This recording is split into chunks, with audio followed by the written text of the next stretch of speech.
You know when people say their life changed in an instant? That phrase? Sounds dramatic, right? Like it belongs in a trailer for some tearjerker movie where someone gets hit by a car or wins the lottery. But I get it now. Because mine did. At exactly 3:02 a.m. The day started like any other. Emily had been acting off again.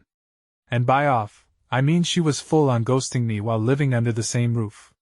No warmth, no interest, just cold routines and late work meetings that conveniently never showed up in her calendar when I peeked over her shoulder. Dinner? She skipped it, said she was not hungry. Spent most of the evening on the patio with her phone and a glass of wine, scrolling, texting, tapping, giggling once. Just once. But it cut through me like a scalpel. I should have asked then. Should have pressed. Instead, I did the weak thing. I pretended it did not happen. She came in after midnight, smelling like mint and perfume and something unfamiliar, climbed into bed without a word and curled up with her back to me. I watched the ceiling for what felt like hours. And then VRRRD, VRRRD, VRRRD. My phone vibrated like it was being electrocuted on the nightstand. One buzz. Then another. Then 5. Then 10. I grabbed it thinking maybe something happened to my mom. Instead, I saw group chats exploding, Facebook notifications and a single message from my cousin Caleb that made my blood freeze. You see Emily's story? Bro. I blinked. Tapped the app open. And everything shattered. Emily. My wife. Sitting in some ambient Camelot restaurant booth dressed in the green silk blouse I bought her last Christmas. Across the table, a man with stubble, soft eyes and a disgusting smug smirk held her hand in his. The video panned in slowly. Her hand was filming it. Her fingers traced his knuckles. He leaned forward and kissed it. She giggled. Then the text overlay appeared. Black background. White text. All lowercase like it was a love poem. My peace black heart. The sound played automatically. A soft laugh from her. His voice. See, I not believe you really here. That story, her Instagram story had auto-posted to her Facebook. She must have forgotten the accounts were linked. Or maybe she was too drunk to realize. But it was public. My entire family saw it before I did. My Uncle Rick liked the story by accident. My Aunt Tammy commented a single confused emoji before deleting it. My sister Jenna texted me a screenshot and 3 words. Tell me this is not real. I stared at the video while Emily slept less than 2 feet away from me, breathing in that steady rhythm she faked when she did not want to talk. I watched it on loop. 6 times. 7. Each time felt like a dagger twisted a little deeper. Everything I thought I knew gone. This was not some guy friend at work. This was not a misunderstanding. This was betrayal. Broadcasted to the entire digital universe and delivered to me by my family like a funeral notice. I sat up. Heart racing. Chest height. My hand was shaking so violently I dropped my phone. I looked over at her. She looked peaceful. Like she had not just nuked 7 years of marriage. I whispered Emily. No response. I said it louder. Emily. She stirred. Did not open her eyes. Then I stood, walked around to her side of the bed and held my phone in front of her face. I played. She opened her eyes. And I watched the realization flood in. No panic. No guilt. Just a slow, smug grin curling across her lips like she had the audacity to be proud. You were not supposed to see that yet, she muttered. Yet. Not. It's not what it looks like. Not. I can explain. Just yet. Emily sat up slowly. Sheets falling off her shoulder. Hair messy. Lips parted like she just woke up from the most relaxing sleep of her life. Meanwhile, I'm standing at the edge of the bed holding the phone, shaking like a goddamn earthquake just hit our bedroom. The video was still playing. Her and that guy. His lips grazing her hand. Her laugh. My peace black heart dot. Emily, I said louder this time, but my voice cracked halfway through. What the F*** is this? She blinked once. No rush. Like she was trying to decide if it was even worth the energy. Then she rolled her eyes. I were not supposed to find out like this, she mumbled.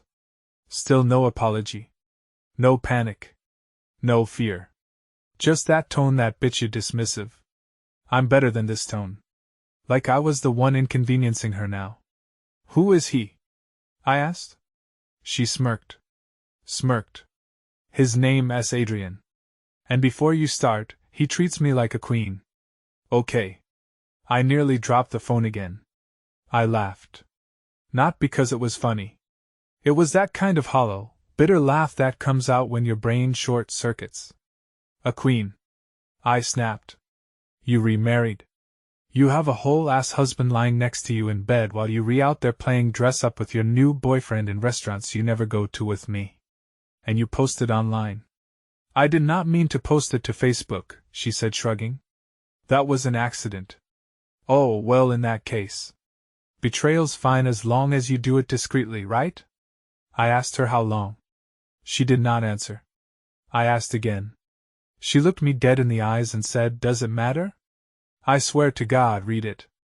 I've never felt my heart turn to concrete like that before. It matters. I hissed because every time you said you were working late every night, I waited up for you like AF******. IMG idiot. I was defending you to everyone. Everyone, they all saw this coming and I did not. I feel like a goddamn clown. She stood up, grabbed her robe and tied it casually like we were just having a normal morning chat over coffee. I was not happy, she said, voice flat. I have not been for a long time. I stared at her. So you cheat instead of leaving? She laughed. That's rich coming from you, she said, crossing her arms. You have not touched me in months. That part it hit because it was true, but not for the reasons she wanted to pretend. We had not been close in months because every time I reached for her, she flinched like I was made of poison. I asked her if she still wanted to be married.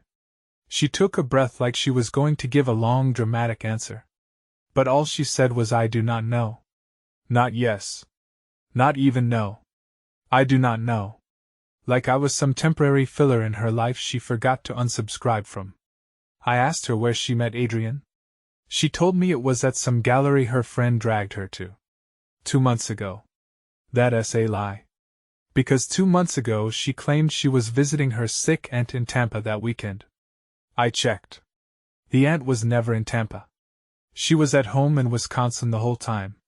She tried to make me feel guilty. Said I was emotionally distant. That I was never fun anymore. Like working 50 hours a week to pay for her designer crap and cooking dinner while she posted selfies on the couch was not enough. I asked her one final time. Are you in love with him? And without missing a beat she said, I think so. I think so. There it was. No more lies. No more pretending. The woman I married was already gone. She just left a shell behind and I'd been sleeping next to it like a fool. I did not cry in front of her. I did not scream. I just walked out of the room, shut the door behind me and sat in the dark downstairs staring at nothing while the weight of it all crashed down like *****ing thunder. She cheated. She lied. She smiled while doing it. And now everything I built is on fire. When I say I sat downstairs in the dark for hours, I mean it literally. No lights. No TV. No phone in my hand anymore. Just me, the silence, and that one sentence echoing over and over in my skull. I think so. Not I'm sorry. Not it was a mistake. Not even it's over. Just a maybe. A maybe that shattered everything I knew. At around 6:40 a.m. I heard the upstairs shower turn on. The sound of water running like nothing happened. She was getting ready for work. Or maybe for him. For Adrian. I did not even know anymore. When she came down the stairs she had the audacity to ask me if I still wanted coffee. Like we were still husband and wife. Like we did not just detonate our marriage on Facebook in front of my grandmother and my cousin's dog. I did not answer her. I just looked at her. She sighed a deep theatrical sigh and said, "I'm not doing this with you today." She grabbed her keys and left. That should have been the end of it for the day, right? Wrong. 9:12 a.m. My phone buzzes. Unknown number. I open it. It's him. "Hey man. I just want to clear the air." I did not know she was married at first. She said why all were separated. Did not mean to step on toes. "Hope we can be civil." Adrian. "Hope we can be civil." "You mean after sleeping with my wife, taking her to a restaurant that I proposed going to for our anniversary, and she said too expensive, and then having your little date broadcast to my Facebook timeline at 3 a.m.? I called the number immediately. He did not answer. Coward. I sent one text. Just one. "Do not ever contact me again. I'll deal with my wife. Close her number, and do not even think about trying to play the nice guy." Then I blocked it. Because if I did not, I might have driven to wherever the hell he lives and done something I'd regret. Around noon I got a call from Emily's sister, Haley. She asked if it was true. Apparently Emily had not said anything to her family yet. I told her everything. Word for word. Her sister cried. Said she was sorry. Said Emily had changed in the last few months, and she did not know how to bring it up. Now here's the part that really ed me up. Emily came home at 6:17 p.m. that night dressed different. Not business clothes. Tight jeans. A leather jacket she had not worn in a year. Hair curled. Lipstick still fresh. She walked and tossed her purse on the counter and said, "I need to know if you gonna drag this out, or if we separating." "No, how are you?" No remorse. Just business mode. Divorce terms. Less than 24 hours after the bomb went off. I stared at her. "Is that what you want?" She shrugged. "It's going to happen sooner or later." "So it's him?" I asked. "You choosing him?" Her answer? She smiled. Not even a full smile. Just that little condescending curve at the edge of her lips that made me want to punch a wall. "You'll be fine," she said. "You strong. You'll bounce back." Like I was some ex she dated for 2 months and outgrew. That's when I realized she was not sorry. She was not conflicted. She was already gone. Emotionally. Mentally. Physically. She had replaced me months ago. I was just a background character in a relationship she'd already rewritten in her head. I asked her to sleep in the guest room. She rolled her eyes and said I was going to anyway. Then she walked out. Did not even take her phone charger. The house was quiet again. But now it felt poisoned. Like every room had been infected with her lies. Every mug in the cabinet, every jacket in the closet. All tainted. 2 nights after the confrontation, I stood in the kitchen with my jaw clenched so tight it hurt. Emily was upstairs packing, or so she claimed. I had told her that morning, calmly and firmly. "You have until Friday to get your stuff and go. This house is mine. Your name is not on it. I want a clean break." She did not argue. In fact, she smiled and said, "Finally we agree on something." That should have been the end of it. But it was not. At 7:26 p.m., just after the sun dipped below the fence line in our backyard, I heard the unmistakable sound of tires on gravel. A car pulled up. A black Toyota Camry. Music blaring. I looked through the blinds. And there he was. Adrian. In my F*ing driveway. Wearing a hoodie, chewing gum like he was a teenager, and leaning against the hood of his car like he was picking her up for prom. I stood frozen. Not from fear, but from this icy, volcanic rage that bubbled inside me and nearly pushed me through the damn window. Emily came down the stairs a minute later. Suitcase in one hand, her phone in the other. I stared at her. "You brought him here?" She did not even look guilty. "It's just a ride. Do not be dramatic." I stepped between her and the front door. "No. You do not bring that piece of to my house." You leave on your own or not at all tonight. That S when she lost it. Her face twisted and suddenly it was like I was staring at a stranger. You do not get to tell me what to do, she snapped. You had your chance.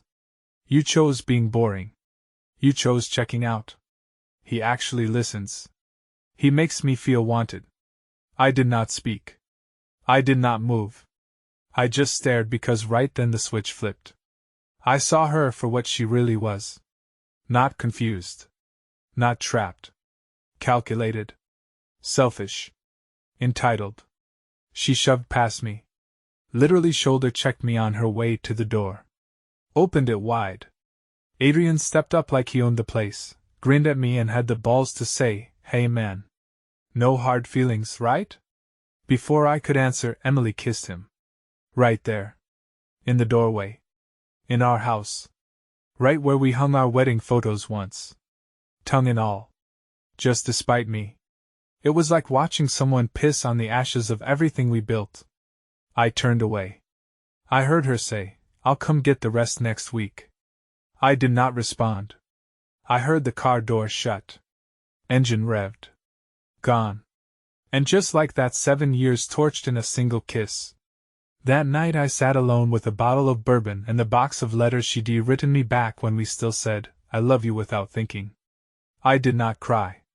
I did not break anything. I just burned them. Every letter. Every note. Every fake-ass memory she ever gave me. Tossed them in the old fire pit in the backyard and watched them turn to black flakes in the wind. But the worst was not over.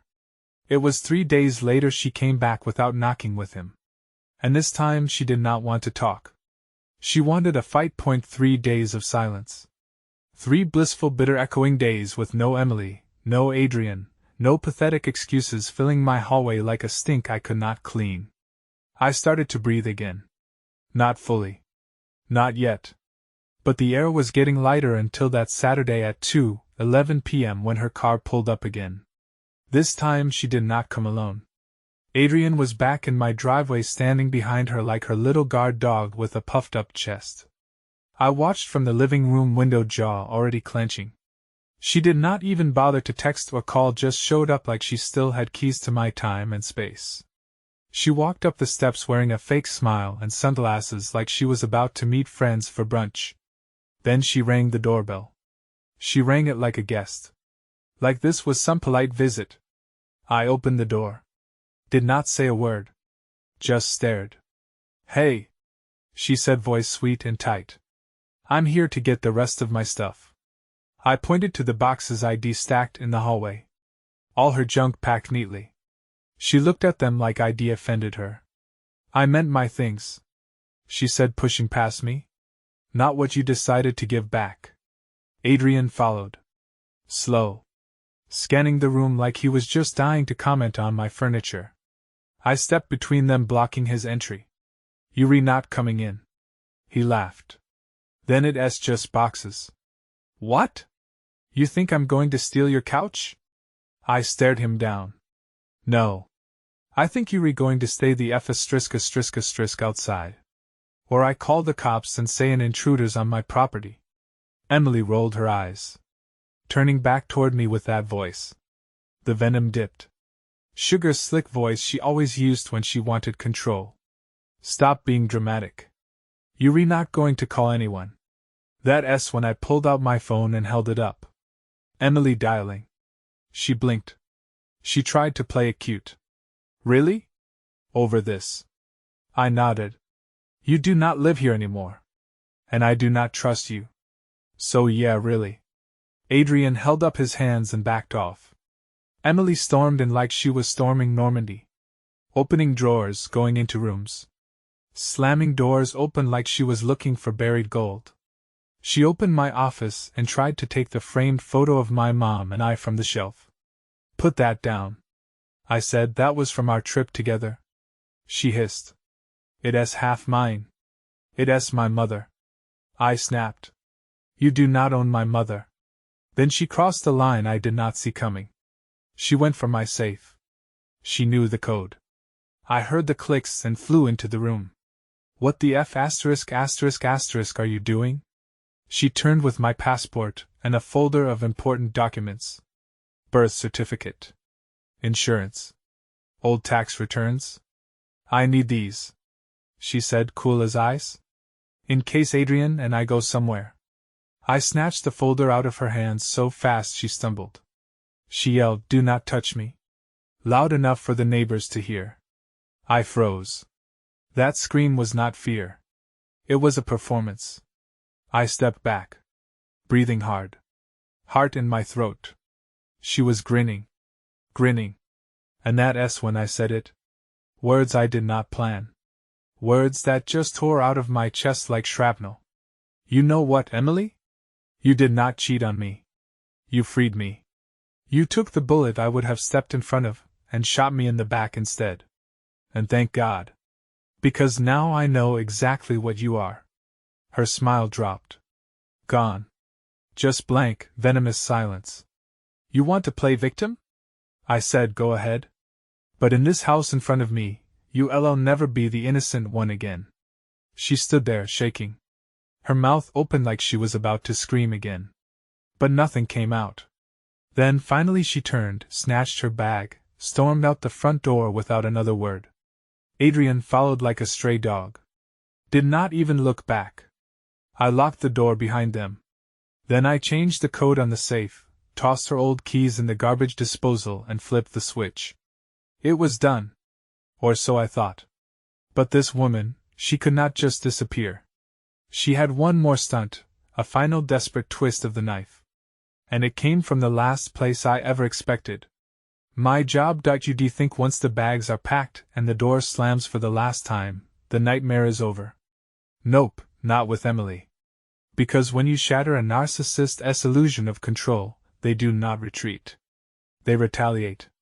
The Monday after I kicked her out, 2 days post-Adrian invasion, I walked into work like a zombie. I had not eaten properly in days, had not slept more than 4 hours. And I looked like I'd aged 5 years over the weekend. But I was holding on. Barely. I still had my job. My one stable rock. Until 11:43 a.m., when I got a meeting request from HR. Not a check-in. Not a one-on-one. Formal meeting. No explanation. Just a subject line. Urgent. Workplace conduct matter. I froze. What the hell was this? I walk into the HR office and see 2 people sitting there. My HR rep and the director. Both with grim faces. Their essay printout on the table between them.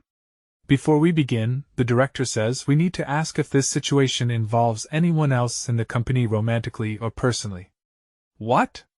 No, just me. Then they slide the printout across the table.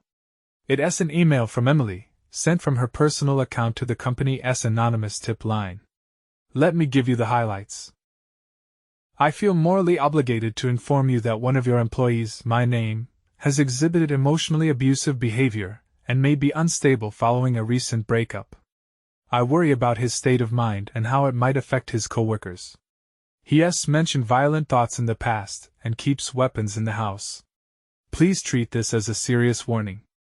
I'd hate for something tragic to happen. She tried to paint me as a violent, unstable psycho. She tried to make me look like a workplace threat. I sat there stunned, not even angry, just empty. Like someone sucked the last ounce of belief I had in humanity out of my chest. I explained everything. Told HR about the breakup, the affair, the public social media posts, the home invasion, the shouting, everything. I even showed them the text from Adrian, the auto story and her Facebook posts before she deleted it. Luckily, thank God my HR rep believed me. He pulled up my file, said I had 0 complaints, a spotless record and several manager recommendations. But still, they had to document everything. They told me, we believe you. But if she escalates, we'll need to involve legal. For now, stay professional and keep records of everything. I nodded. I walked out of that office and straight into the men's room, locked the stall and just sat. She tried to nuke my life, not just break my heart, not just humiliate me, but to destroy me professionally. She wanted me unemployed. She wanted to turn my friends, coworkers, family, All of them against me. Why? Because I had the nerve to say no. To kick her out, to stop playing her game. I texted her one thing. You crossed the line, do not come near me again. I have everything saved. She did not reply, but I know she read it. She blocked me that night. And you know what? Good. Let her run. Let her hide behind Adrian's coddling arms and his Spotify playlists, and that fake little peace they pretend to live in. Because I'm building something real now, piece by piece. But the story's not over yet, because 2 weeks later, she showed up one last time, not to apologize, not to confess, to beg. And I swear to you, Reddita, what she said in my driveway that night, they changed everything. 2 weeks, 14 days of total silence. After the HR stunt, after the failed character assassination, after she walked out with Adrian and kissed him like I never existed, I thought I was done with her. I was healing, slowly, painfully, but healing. I changed the locks, blocked her everywhere, got my legal ducks in a row, called a divorce attorney, started gathering the paper trail. Life was starting to settle. My appetite came back. I started sleeping a full night, even went out with my cousin and watched a basketball game without flinching every time my phone lit up.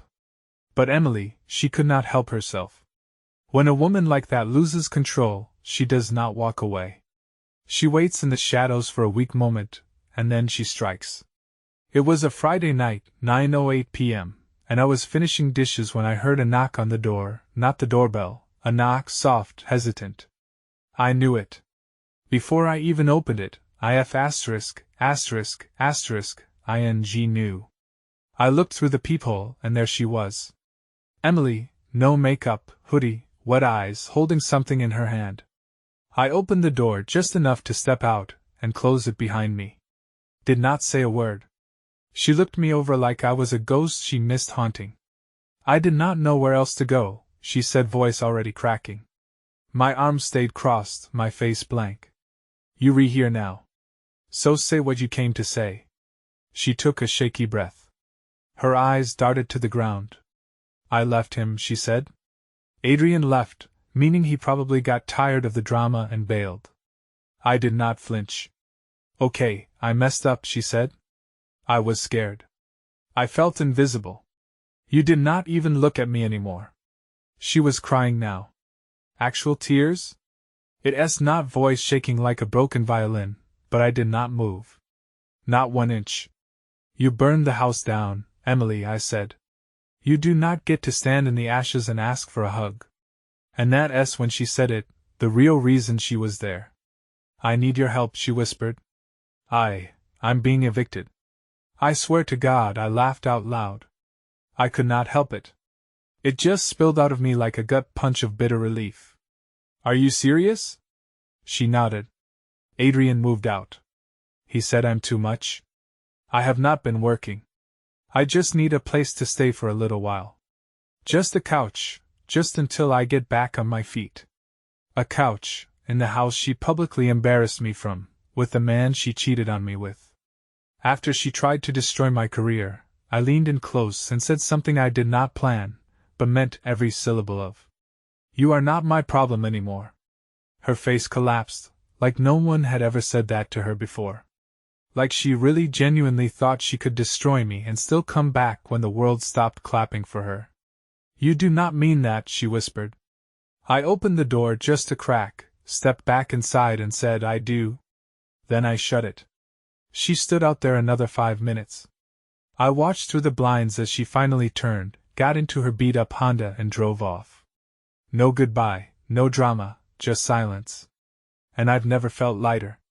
But that was the moment it all clicked for me. Emily never loved me. She loved having me, loved the comfort, the validation, the status. When I stopped feeding her ego, she went looking for another source. And when that source cut her off, she came crawling back to the one person she thought would always be there. She was wrong. You ever walk into a courtroom thinking, maybe she'll just sign the papers, maybe this will be civil, maybe we repass the worst of it? Yeah, I walked in like that. Stupid.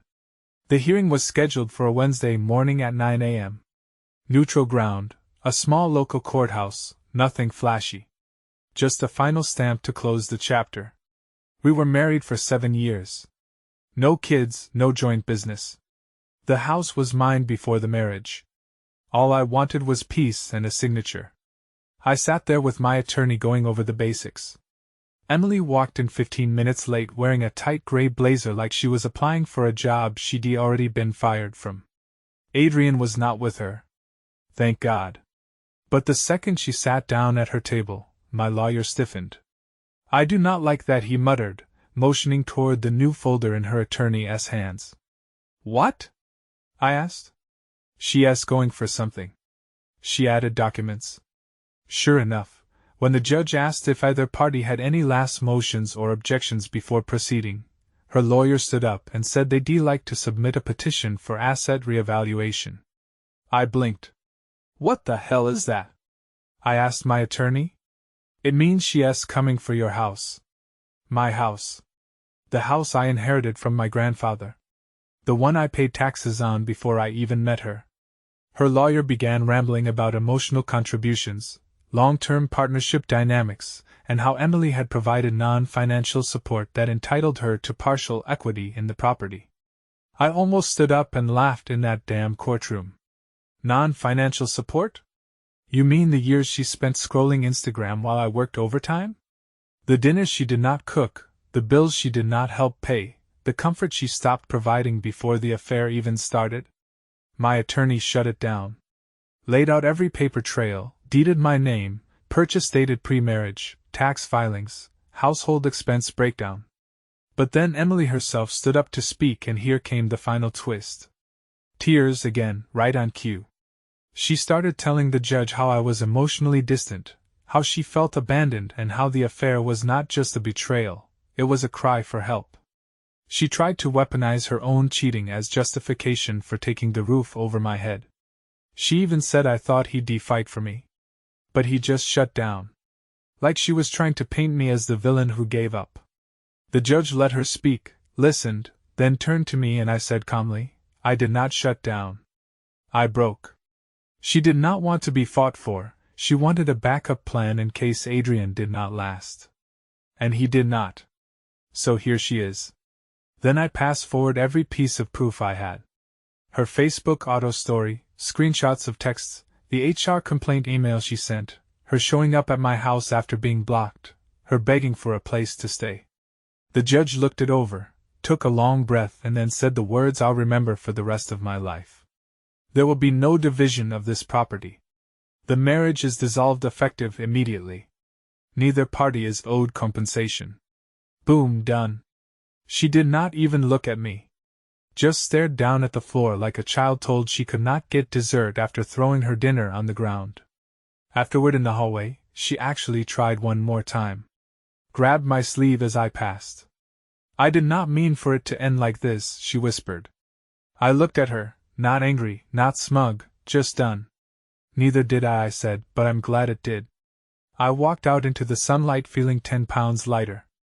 Like someone finally cut off the anchor that had been dragging me down. That was the real end. No more bargaining, no more surprises. No more Emily.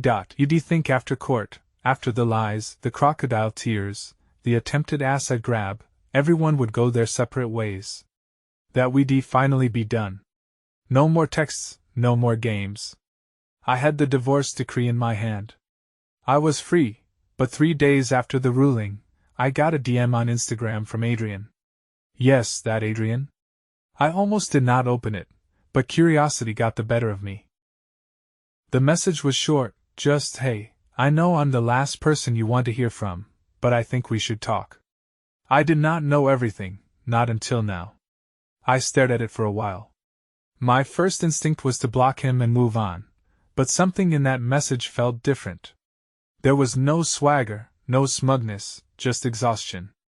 So I replied, You've got 5 minutes. Call me, do not waste it. My phone rang almost immediately. And the second I picked up, I could hear it in his voice. He sounded broken. I messed up, he started. Dude, I did not know about any of it. She told me you were controlling, that you'd left her emotionally, that the marriage was just a piece of paper. I did not even know she was living with you until that video blew up. I stayed silent, let him talk. He went on, she's a master manipulator. Like she knew how to play me. I thought I was the good guy rescuing her from some loveless marriage. I had no idea she was still sleeping next to you every night while telling me she was staying at a friend's. Then he said it. She cheated on me too. I leaned forward. What? She was talking to another guy, some gym trainer, found messages. She called me emotionally distant, said I did not make her feel alive. Sound familiar? Oh yeah, too damn familiar. It was the same script word for word, like she kept a list of recycled lines in her notes app. Adrian went quiet for a second, then added. She told him the same as asterisk she told me. The same crap she told you, that he made her feel seen, that she needed an escape. Bro, she even used the My Peace caption again. Like she just copy-pastes her love life. And that's when I realized something. Emily does not fall in love. She recruits. And when you stop serving the role she casts you in, she replaces you. Adrian told me he was in therapy now. Said he was trying to make sense of how he got played. He apologized again, genuinely, and told me he respected the hell out of how I handled everything. I thought you'd come after me with a bat, he said. Trust me, I told him. I thought about it, but I let it go. Because he was not the villain. He was the next victim. When we hung up, I did not feel anger. Not anymore. I felt pity for him. Pity for the guy after him. Hell, pity for her too, in a way. Because people like Emily, they burn every bridge they cross and never stop to ask why they were always alone. She was not in love with me. She was not in love with Adrian. She was in love with attention, with validation, with power. And the second someone stops feeding her ego, she moves on. That call with Adrian? It was not closure. It was confirmation that every gut feeling I'd buried, every red flag I excused, every doubt I gaslit myself out of was right. It has been 6 months now. 6 months since I stood in that courtroom and watched the last thread connecting me to Emily get sliced clean. 6 months since she tried to sabotage my job, beg for a place on my couch, and then crawl back into my life like nothing had happened. 6 months since Adrian called me and told me he'd been played the same way I had, same lines, same lies, same routine. And for the first time in years, I can actually breathe. It did not happen all at once. It was not some dramatic movie moment where I threw open the blinds and the sun healed me. It was slow, quiet, like coming out of a coma. I started to see myself again.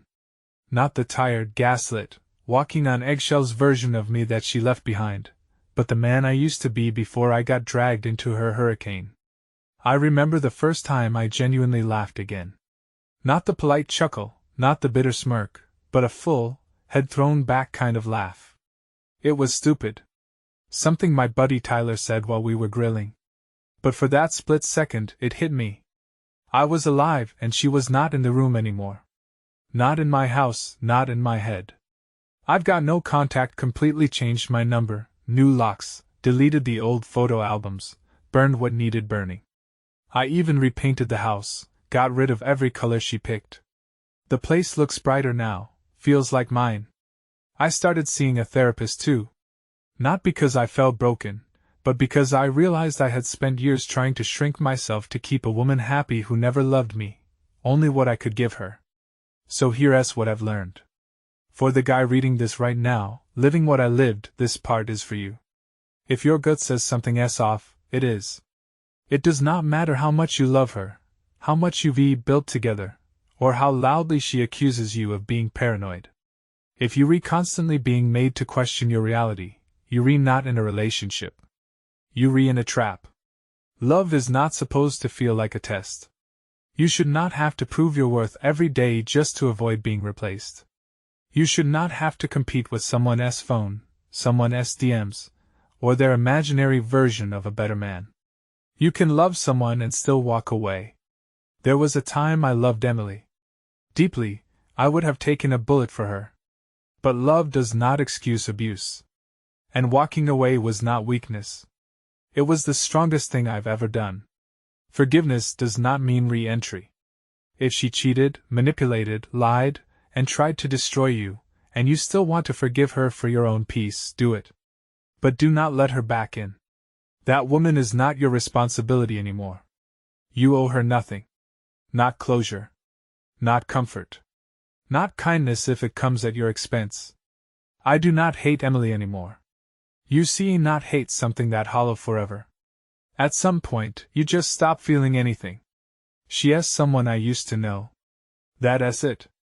And if I'm being honest, I'm glad she cheated. Because if she had not, I might still be in that house apologizing for things I did not do, twisting myself into shapes just to get her to look at me like I mattered again. But now I matter to me. And that's enough. So if you rereading this and you where I was in, broken, confused, angry, ashamed, let me tell you something with every ounce of strength I have left. You will survive her. And when you do, you'll be unstoppable. The end.